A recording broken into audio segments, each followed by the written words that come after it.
La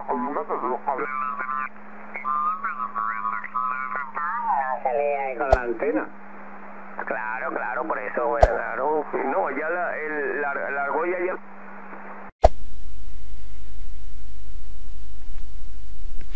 Ok. Puisqu'on est en mode numérique et on vient d'éclaircir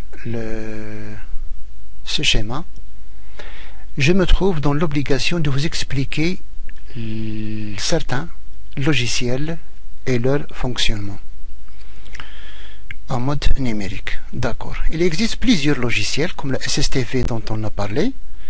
C'est l'envoi et la réception des images à balayage long à travers vos transceivers. Ce logiciel-là, c'est le GTDX pour l'envoi et la réception des émissions en mode FT4, FT8, etc. C'est le logiciel le plus rapide qu'on ait pour le moment concernant les KSO, des radios amateurs, créé par un physicien qui a reçu le prix Nobel en 1990, s'appelle, si je me rappelle bien, Joe Taylor. Oui, c'est ça, Joe Taylor. C'est un radio amateur aussi. Il y a aussi le MultiPSK. Le MultiPSK, c'est un logiciel presque complet concernant les modes digitaux. Vous pouvez utiliser le Charlie Whiskey, le BPSK, la PRS, le RTT, les fax, la SSTV, la réception et l'émission des satellites météo et même la réception et l'émission envers la station internationale ISS et la SSTV aussi. Alors vous pouvez faire la réception par ce logiciel là qui est le Wix to Image, to IMG. Vous pouvez recevoir des images provenant des satellites météo qui défilent sur nos têtes au fil des jours, et vous pouvez recevoir c'est-à-dire recevoir l'image des météos réelles et qui passe disons de 3 à 4 fois par jour. Leurs fréquences, si je me rappelle bien, sont 3700 mégas, sont 37265, c'est ça. Vous cherchez sur le net et vous allez trouver les fréquences convenables. Je me rappelle pas bien. Et il existe aussi d'autres logiciels comme le Ham Radio. Aussi, c'est un logiciel complet. C'est payant, mais il y a d'autres options qui sont pour les radios amateurs qui n'ont pas les moyens de payer ces frais. Alors, je crois qu'on a expliqué tout ce qui concerne cette interface. Donc, passons maintenant à la réalisation du montage. Juste pour vous montrer comment vous pouvez réaliser ce magnifique interface. Et c'est très intéressant. Ça fait plaisir de faire ce montage. D'accord. Passons maintenant à la réalisation. Alors revenons à notre montage. Maintenant, je vais vous dire une chose. Cette platine électronique, elle date depuis des dizaines d'années, peut-être plus que 20 ans dans mon shack. Et je vous conseille de ne plus jeter vos composants électroniques et les laisser sous ces formes. Vous en aurez besoin. Alors, cette carte, c'est elle qui m'a donné l'idée de faire cette liaison entre les transceivers et votre ordinateur. Alors, voilà, je vais démonter ce sélecteur-là. Il n'a que deux positions. Il n'a que deux positions, position 1 et 2. On verra comment ça se passe après. Ok, voilà notre sélecteur de mode avec son levier. Voilà la poussière et ça date plus longtemps. Il a bien travaillé. Je l'ai trouvé sur des radiocassettes. Je crois que ce sélecteur est utilisé pour sélecter soit le mode cassette ou bien le mode radio. C'est ça, si je me rappelle bien. Passons maintenant. Je m'excuse pour certaines photos qui sont prises d'une façon mauvaise, mais c'est à cause de la concentration. J'arrive pas à photographier en même temps à dissouder. Donc, tu m'excuses. Voilà, il faut enlever patte par patte, les dissouder. Et on verra après. Voilà.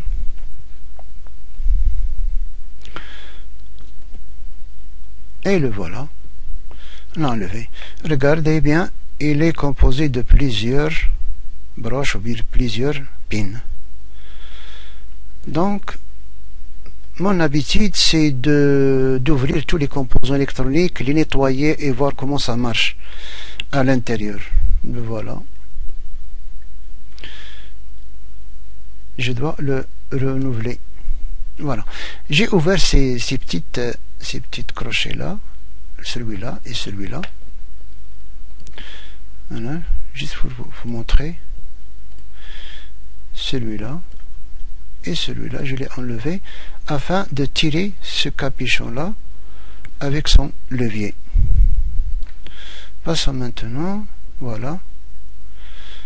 Regardez la couleur, la vraie couleur qu'il avait auparavant. Et voilà. Ok. Lorsque j'ai ouvert ce sélecteur, qu'est-ce que j'ai trouvé? Regardez la graisse avec de la poussière. Ce qui m'a intéressé, c'est ce curseur-là, en cuivre, qui se déplace à travers ce support-là. Mais une chose, il ne se déplace que dans deux positions, la première position et la deuxième. Cette position, il n'arrive pas à le regagner. Donc, on doit le nettoyer et faire un petit schéma pour voir comment il fonctionne. Voilà, regardez la poussière. Et cette couleur-là, en vert, c'est celle du cuivre. Voici. Faire attention à ces curseurs-là, sous forme de dents. Ils sont très fragiles. Il faut les nettoyer avec de l'essence ou bien de l'alcool. Il faut enlever aussi de la graisse comme ça, si vous en avez un sélecteur comme celui-là. Voilà, j'étais en train de nettoyer. Et voilà, avec une brosse à dents, vous pouvez nettoyer confortablement votre objet. Voilà, il faut verser de l'essence ici, laisser un petit peu et faire attention à votre fer à chaud, à votre fer à chaud. Vous risquez d'allumer le feu à votre chaque. D'accord, voilà. Je l'ai laissé quelques instants. Regardez les débris que j'ai trouvés, la graisse et la poussière. Et voilà, ils sont nettoyés. Ces dents, ils sont nettoyés. Regardez ces particules-là. Donc, on aura un sélecteur de mode de bonne qualité. Voilà. Et voilà, il est nettoyé. J'ai continué à enlever les particules et être sûr que tout va marcher. Voilà. Alors, j'ai fait un petit dessin. Un petit dessin concernant seulement cette partie-là. Pour comprendre qu'est-ce qui se passe. Donc, le curseur, celui-là, un curseur, s'il est là, il va faire contact entre cette position et là. S'il est dans cette position, la même chose. Ici, on n'aura pas de connexion puisque ce sélecteur-là ou ce curseur-là n'arrive pas à ce point-là. Il n'a que deux positions, position 1 et 2. Ok. Voilà. J'ai fait un schéma. J'ai continué à tracer, mais cette fois-ci, seulement ce côté-là, le deuxième, troisième et le quatrième. l'idée de faire connecter ces broches entre votre transceiver et votre ordinateur. J'ai utilisé ce point-là pour l'ISO FT. Cette position-là pour les COM et celui-là il sera relié au GNT. Donc la masse concernant votre transceiver FT c'est celui-là, votre transceiver ACOM c'est celui-là.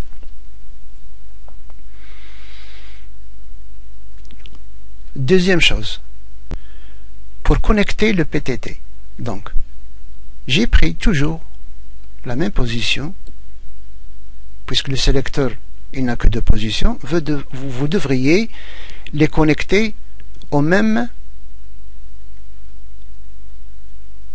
endroit. Et celui-là pour le PTT de l'ECOM. Ainsi de suite pour la voie d'entrée de l'audio. Pour le PTT, il y aura cette voie, et pour la sortie audio, cette voie du FT. Donc pour l'ECOM, la même chose, l'entrée audio, sortie audio ou sortie des données.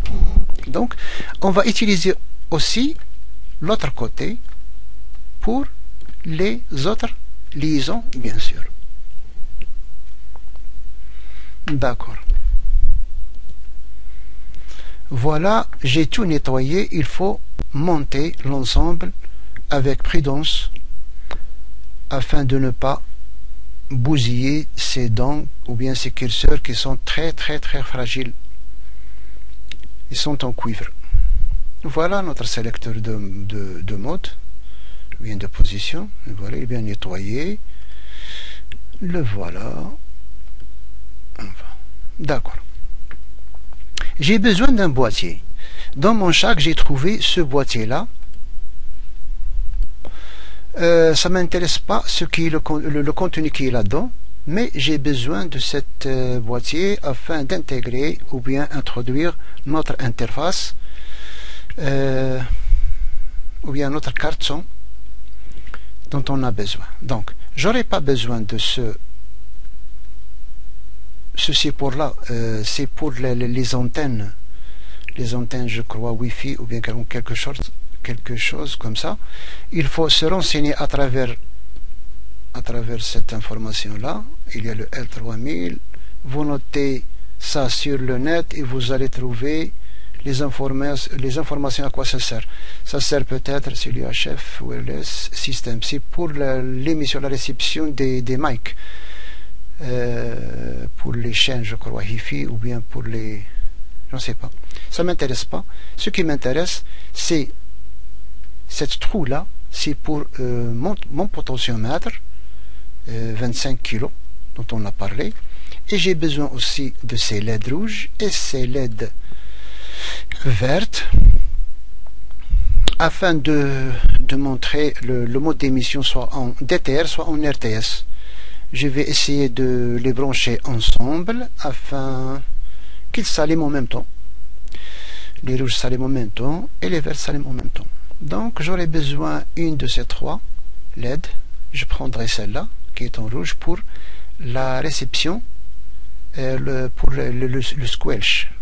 Lors de la réception des émissions et lorsque le squelch s'ouvre, ça doit mentionner un petit éclair ici. Et j'aurai besoin aussi de ce bouton-là. J'aurai besoin de ce bouton-là.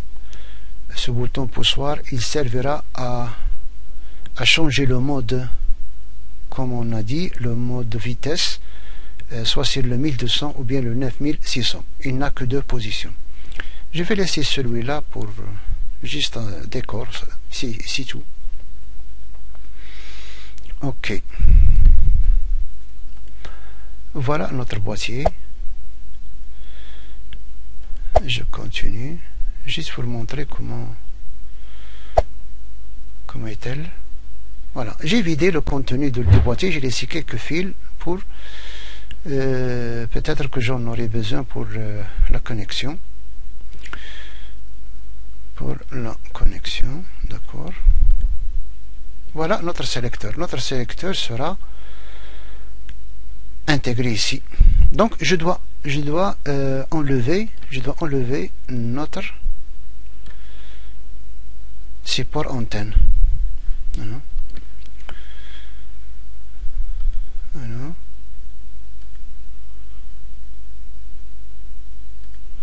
J'essaie de comprendre comment je vais le brancher, ou bien je vais le coller ici. Voilà, j'essaie toujours de faire des petites photos afin de vous faire comprendre comment ça se fait pour fixer ce sélecteur. Là, j'ai tracé, voilà, regardez ici, j'ai tracé ici pour faire des trous concernant l'emplacement des vis dans ce côté-là et en bas, juste ici. Alors, j'ai aussi des petites traces en crayon afin d'enlever ce morceau-là pour libérer de l'espace à ce levier afin d'arriver à son point exact. D'accord. Je continue. Voilà, j'essaie de faire des trous. Voilà. Et voilà. J'ai vissé le sélecteur. Et je crois que le levier est encore fait contact avec ce côté-là. Donc il faut... Je l'ai enlevé une deuxième fois pour essayer avec une lime de diminuer sa largeur. Je vais vous expliquer qu'est-ce que je vais faire. Alors, cette largeur-là me cause des problèmes. Donc, je dois diminuer un petit peu ce côté-là, afin qu'il arrive dans les normes. Avec une lime, j'essaie de diminuer un petit peu. Voilà. Sa longueur, ça me plaît pas. Je l'ai coupé deux fois. La première fois pour essayer, deuxième fois. Et ça va marcher. J'ai cherché aussi dans mon chac un petit bouton de cette forme-là. Avec de la colle à chaud, je vais le fixer sur ce point-là. Et voilà. Donc voilà, c'est fini. Notre sélecteur est bien dans sa position. Là encore, j'ai cherché dans mon chac, j'ai pas trouvé sur le marché, parce que j'habite un petit village. Vous n'avez pas de chance d'acheter des composants électroniques. La ville la plus proche, c'est Casa. C'est 172, je crois, kilomètres. Et ça me demande des heures pour aller et revenir, et c'est très cher de faire des déplacements comme ça. Alors, cette plastique contient des potentiomètres, des jacks, etc. Ça provient d'un magnétoscope ou bien des cassettes vidéo. J'ai trouvé ce potentiomètre là que je vais utiliser pour mon montage. Voilà, mais aussi il est très ancien. Voilà la poussière, il a bien travaillé longtemps, donc il ne sera utile dans ces conditions là. Voilà la façon d'enlever le plastique, voilà, et enlever l'écrou. Juste vous montrer comment ça se passe. Voilà un sélecteur de deux positions que vous pouvez utiliser aussi. Et voilà notre potentiomètre de 25 kg qu'il faut nettoyer. Donc pour le nettoyer, il faut l'ouvrir de ce côté là, enlever ces dents là qui se trouvent, et l'autre de l'autre côté pour le nettoyer. Voilà, regardez la graisse très ancienne, des particules de fer à cause des frottements de ce curseur là. À cause des frottements, on va tout nettoyer et voir si ça peut marcher ou pas. Voilà, il faut nettoyer avec de l'essence ou de l'alcool Et notre potentiomètre a pris sa place. Voilà. Comme s'il est d'origine. Voilà.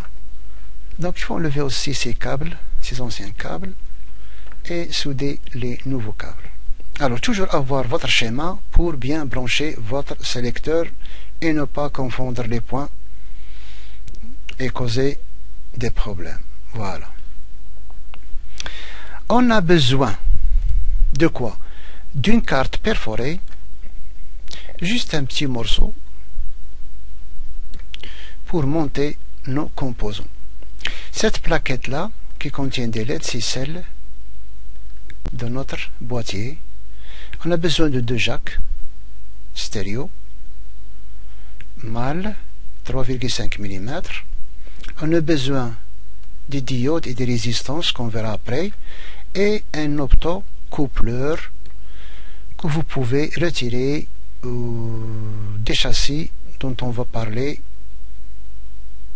prochainement. Aussi, je tiens à l'occasion de remercier mon ami CN8SSB qui m'a envoyé 2 transformateurs audio tout neufs afin de monter notre interface. On discutait là-dedans plusieurs fois et de comprendre comment ça marche. Je le remercie infiniment à cette occasion. Donc, on aura aussi besoin d'un câble mini DIN de 6 pins pour l'ICOM, tout type donc d'ICOM dont on a parlé. Il y a un câble DIN de 5 ou de 8 pins que vous pouvez trouver, soit vous l'achetez ou bien vous le trouvez sur des alimentations de marque Philips ou autres. On va parler de ça après. Et on aura besoin aussi d'un câble série pour la pin 9. Voilà. Passons maintenant à la suite. Voilà les 2 câbles, câble mini DIN avec 6 pins et un câble de 5 ou 8 pins pour l'ICOM. Voilà. Bien sûr, avec multimètre, vous devriez l'avoir normalement pour tester les liaisons. Et pas à pas, on continue à monter nos éléments électroniques. Et avec des schémas, on va se baser, ou bien notre schéma qu'on vient d'expliquer, monter notre interface. J'ai gardé ce bouton poussoir là parce qu'il a 2 positions. Je vais l'utiliser pour la vitesse de réception ou d'émission concernant les transceivers, disons FT liaison.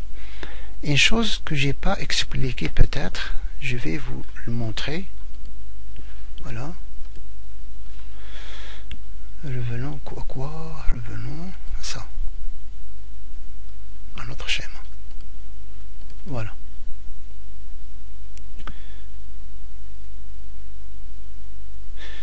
On n'a pas parlé du squelch.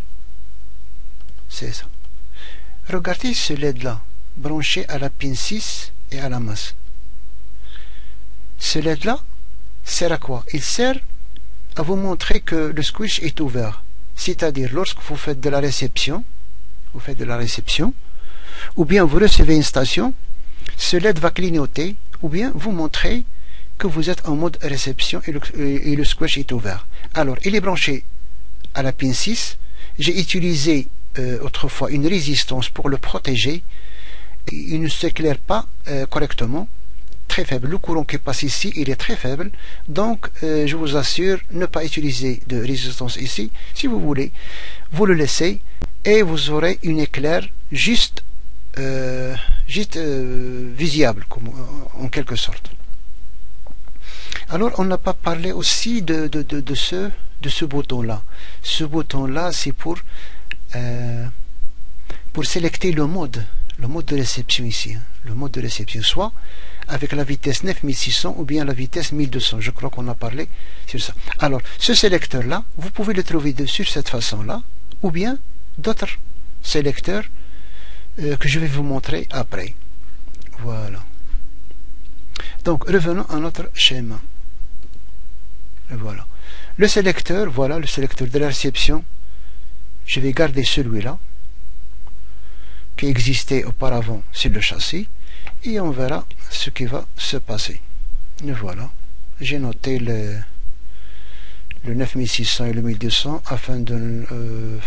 à la fin, il ne faut pas être perturbé pour visualiser juste la liaison.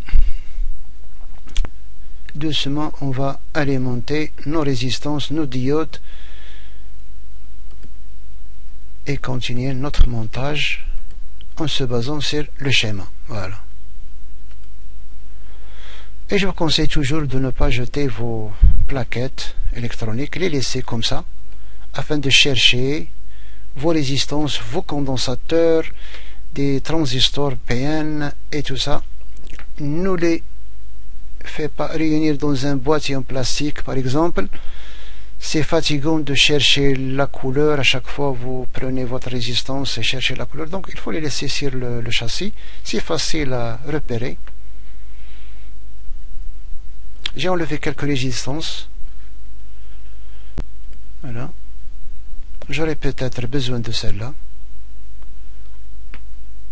Et celle-là. Voilà, c'est un CB. C'est un ancien CB dont j'ai enlevé autrefois un transformateur audio que j'ai utilisé dans d'autres cartes. Celui-là, c'est un transformateur, mais c'est un filtre. Je vous conseille, lorsque vous le trouvez ici, à l'entrée sur l'étage d'alimentation, il n'a que le primaire. Il n'a pas de surf au secondaire, donc c'est un filtre. C'est un filtre. Voilà. Il y a plein de choses ici à voir et à utiliser. Voilà des résistances, des condensateurs céramiques. Peut-être que j'aurais besoin de cette résistance-là à l'intérieur d'un bobinage champ magnétique pour la réception des satellites Québec Oscar, satellite Suhail de Qatar. Peut-être j'en aurai besoin. Voilà.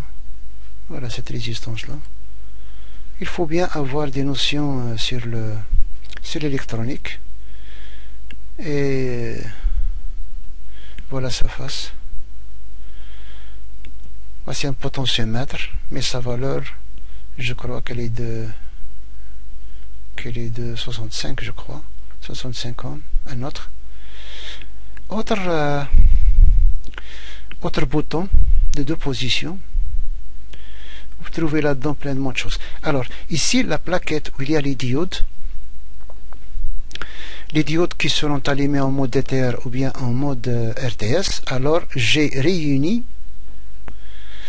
voilà, c'est la série anode